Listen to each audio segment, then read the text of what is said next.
જી કોણ છે આરોપી, આરોપીનો રોલ શું હતો અને તપાસ દરમિયાન શું હકીકત સામે આવી?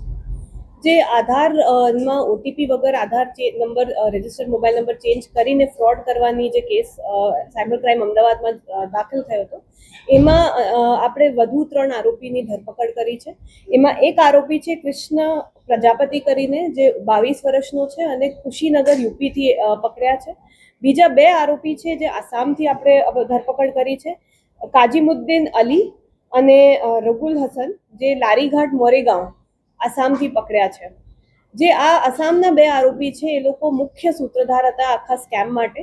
અમને લોન લેવાનું સ્કેમ છે કે એ લોકો નાની લોન 25,000 થી 50,000ની લોન બીજા કોઈના આધાર કાર્ડથી અને બીજા કોઈના બેંક એકાઉન્ટથી લેતા હતા.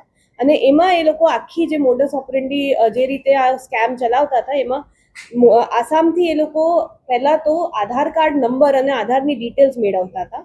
એ ડિટેલ્સ મેળવવા માટે એ લોકો અનેક ટેકનોલોજીનો ઉપયોગ કરતા હતા. સૌપ્રથમ તો એ લોકો કોઈના પણ નામથી ઘણી બધી ઓપન વેબસાઇટ્સ છે, જેમ કે આ કેસમાં માસ્ટર ઇન્ડિયાનો ઉપયોગ થયો હતું. એ વેબસાઇટથી નામથી જીએસટી નંબર એ લોકો શોધી લેતા હતા.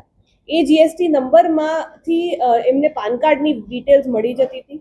એ પેન કાર્ડના આધારે બીજા ઓપન સોર્સ કોઈ પણ વેબસાઇટના માધ્યમથી, જેમ કે આ કેસમાં એ CRIF વેબસાઇટનો ઉપયોગ કરતા હતા, તો આ પેન કાર્ડની ડિટેલ નાખ્યાથી એમને સિબિલ સ્કોર મળી જતું હતું અને સિબિલ સ્કોર એ લોકો પોતાના ઈમેલ આઈડી પર મેળવતા હતા.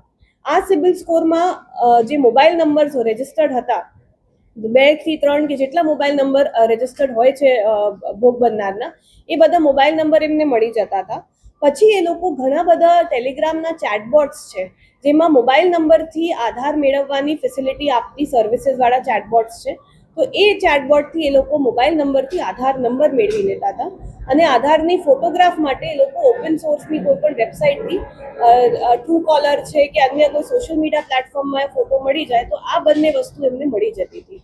અને પછી આ ફોટો ને મોબાઈલ નંબરને લઈને એ લોકો હવે આ કામ જે રજિસ્ટર્ડ મોબાઈલ નંબર ચેન્જ કરવાનું છે ઘણા બધા બીજા લોકોને સબલેટ કરતા હતા. એમાં એ લોકોએ આ કેસમાં જે યુપીથી કૃષ્ણ પ્રજાપતિ છે એને આ કામ સોંપ્યો હતો કે જે રજિસ્ટર્ડ મોબાઈલ નંબર છે એ તમે આમાં બદલી આપો, અને એને માટે એમને ફોટો અને આધાર કાર્ડની ડિટેલ્સ એને આપી દીધી હતી. યુપી વાળા જે કૃષ્ણ પ્રજાપતિ છે એ પોતે એક સાયબર કેફે ચલાવે છે. એનું પોતાનું એટલું કોઈ રોલ નથી, પણ ખાલી એ આ કામ કમિશન બેસિસ પર બીજા લોકોને શેર કરે છે. અને આમાં આ કેસમાં એને અમારા જે અગાઉ પકડાયેલા આરોપી છે મોહમ્મદ કૈફ અને આશીષ, એમને સંપર્ક કર્યો હતો અને એ લોકોએ અહીંયા લોકલ લેવલે આધારના કિટ ઓનર જે છે કનુ પરમારની મદદથી આખું કામ કર્યું હતું. એને કેટલું કમિશન આપવામાં આવતું હતું? જે છેતરપિંડીની રકમમાંથી આપવામાં આવતું હતું કે પર મોબાઈલ નંબર ચેન્જ કરવા માટે કોઈ રકમ નક્કી કરવામાં આવતી? પર મોબાઈલ નંબર ચેન્જ કરવા માટે 1000 થી 1500 રૂપિયા કે 2000 રૂપિયા મળતા હોય છે. એમાં મુખ્ય કામ જે બાયોમેટ્રિક જે ઓથેન્ટિકેટ કરે છે એને સૌથી વધારે પૈસા મળે છે. જેમાં આપણે અગાઉ જે મોડસ ઓપરેન્ડી બહાર આવી હતી કે ડીપ ફેકથી એક AI વિડીયો જનરેટ કરીને બાયોમેટ્રિક ચેન્જ કરતા હોય છે, તો 600-700 રૂપિયા મેક્સિમમ કમિશન જે બાયોમેટ્રિક ચેન્જ કરે છે અને મોબાઈલ નંબર ચેન્જ કરે છે એનું હોય છે. પછી જે સેવા કેન્દ્રથી આ લોકો લે છે, જે સુવિધા કિટની સુવિધા લે છે એ લોકોની કમિશન હોય છે. અને જે પોતે આસામથી આ લોકો જે કરે છે એમને આશરે 15-2000 નું એમાં પૈસા મળતા હોય છે.